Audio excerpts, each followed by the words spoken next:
नमस्कार, मी Saddam Hussain Mulla SM network प्रस्तुत Ichalkaranji news time मध्ये आपले सहर्ष स्वागत आहे. पाहूया आजच्या ठळक घडामोडी. आयुक्तांच्या बदलीसाठी भाजपातूनच जोरदार हालचाली. इचलकरंजी महापालिकेच्या भाजपाच्या नगरसेवकांचा सतत आयुक्त पल्लवी पाटील यांच्याकडून अवमान होत असल्याच्या पार्श्वभूमीवर सत्ताधारी पक्षातीलच नगरसेवकांकडून त्यांच्या बदलीसाठी जोरदार हालचाली सुरू झाल्या आहेत. गेल्या काही दिवसांपासून महापालिकेत भाजपात सरळ 2 गट पडल्याचे दिसून येत आहे.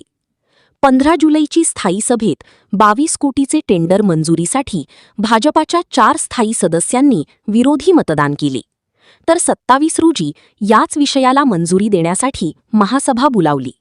यावेळीही भाजपातील एका गटाने बहिष्कार टाकला.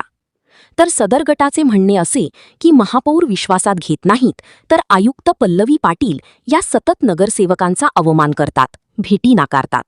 यामुळे महापालिकेत सदस्य विरोध प्रशासन असा संघर्ष वाढत चालला आहे. नाराज गटाची आपल्या नेत्यांच्याकडे त्यांच्या बदलीसाठी मागणी वाढत चालल्याने नेते मंडळी काय निर्णय घेतात याकडे लक्ष लागले आहे.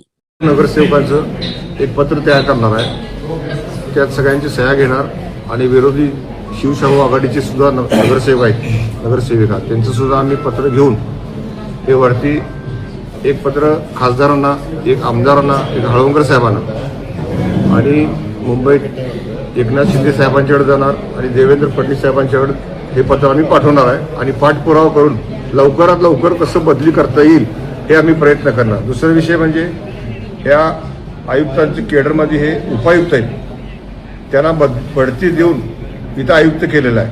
आमची मागणी काय असणार आहे, केडरमध्ये जाऊ दे आणि उपायुक्त म्हणून कुठेही त्यांना पाठवा. हे आम्हाला इचलकरंजीवर अजिबात नको आहे. हे हुकुमशाही पद्धतीनं जे कारभार करत आहेत हे आम्हाला अजिबात मान्य नाही आहे. साहेब, आता